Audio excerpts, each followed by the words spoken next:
Bapak Ibu sekalian, ketika Allah menurunkan Al-Quran, ya, Sahur Ramadan alladzi unzila fihil Quran, Allah turunkan Al-Quran teruntuk umat yang terbaik, yaitu umatnya Rasulullah Shallallahu Alaihi Wasallam. Nah, dalam Al-Quran, ya, itu kalau kita gambarkan, Quran itu kalau kita ibaratkan bentuknya bulat, ya. Kemudian kata para ulama ahli pakar sejarah bahwa kalau Quran itu bentuknya bulat, kemudian Quran itu terbagi tiga, ya. Jadi sepertiga Quran itu adalah kisah, ya. Jadi dibagi tiga. Nah, yang satu bagian itu adalah merupakan turun ayat-ayat yang berkenaan dengan kisah atau sejarah.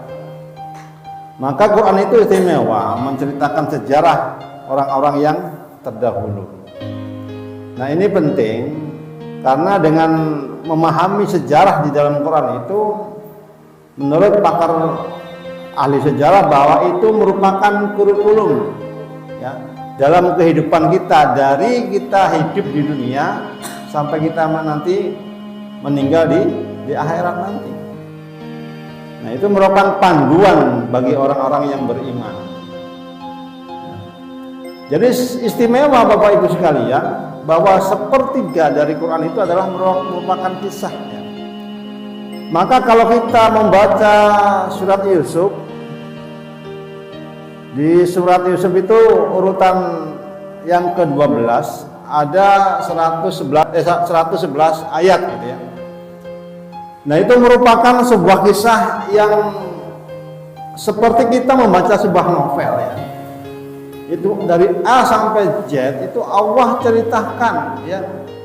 Nabi Yusuf yang masih kecil kemudian bermimpi bertemu dengan bulan bintang yang tunduk kepada beliau, yang pada akhirnya diajak oleh saudara sampai kemudian direncanakan suatu pembunuhan oleh saudara-saudaranya. Itu kemudian yang terjadi, Nabi Yusuf dibuang ke sumur, gitu ya. Namun ditemukan oleh para musafir dan kemudian dibawa dan dijual di kota, yaitu di mana di pasar perdagangan budak, gitu ya. Dan kemudian sampai pada istana di Mesir, gitu ya. Dan sampai pada akhirnya di sana Nabi Yusuf sampai di penjara, ya, gitu ya, di usia-usia dewasanya, dan bahkan sampai pada beliau menjadi seorang yang paling berkedudukan tinggi di negeri Mesir itu. Jadi Allah ceritakan semua itu untuk apa? Untuk menjadi ibrah pelajaran, ya. Maka di akhir surat Yusuf Allah berfirman, A'udzubillahi minasyaitonirrajim, laqad kana fi qasasihim ibratul liulil albab, makana hadis sayftara walakin tasdiqul ladzi baina yadayhi wa tafsila kulli syai' wa huda wa rahma liqaumi yu'minun. Bahwa Allah mengatakan, sungguh pada kisah-kisah mereka itu, kisah-kisah yang ada dalam Quran itu adalah merupakan ibrah atau pelajaran. Kenapa kata ibrah itu dimaknai, diterjemahkan sebagai pelajaran? Karena kata ibrah itu berasal dari kata abur yang artinya nyebrang, ya. Jadi kisah di dalam Quran itu akan bisa disampaikan oleh orang-orang yang liuli albab, ya. Jadi bagaimana orang-orang yang liuli albab ini, orang-orang yang punya pikiran ini, orang-orang yang berpikir ini bisa menyeberangkan, bisa menyampaikan kisah di dalam Al-Quran yang sudah terjadi ribuan tahun yang lalu, itu bisa dihadirkan kembali di masa era milenium ini, di hari ini.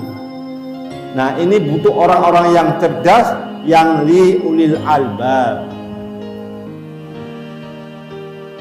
Maka kata Allah, Kalaulah orang-orang jahiliyah, kafir jahiliyah di Mekah itu mengatakan di awal dakwah Nabi di kota Mekah, kata orang jahiliyah itu dikatakan bahwa Quran itu adalah asatirul awalun. Ya. Jadi orang jahiliyah, Quran itu adalah merupakan dongeng-dongeng orang terdahulu. Ya. Tapi Allah tidak mendongengkan, tapi Allah mengatakan ada berkisah bahwa Quran ini adalah qasas, ya, kisah.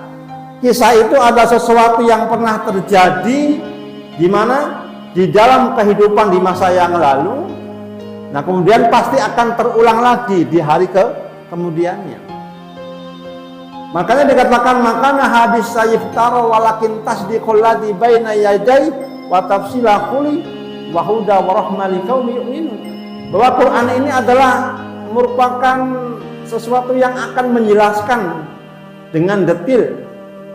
Quran ini merupakan penjelas daripada kisah-kisah yang terjadi di masa yang lalu yang ada dalam kitab Taurat dan kitab Injil. Diceritakan oleh Quran. Ya. Jadi Quran itu bukan asatirul awalun, bukan dongeng-dongeng orang terdahulu, tapi adalah kisah-kisah yang pernah terjadi di masa yang lalu dan pasti akan terulang kembali di hari kemudiannya. Dan itu sudah dibuktikan.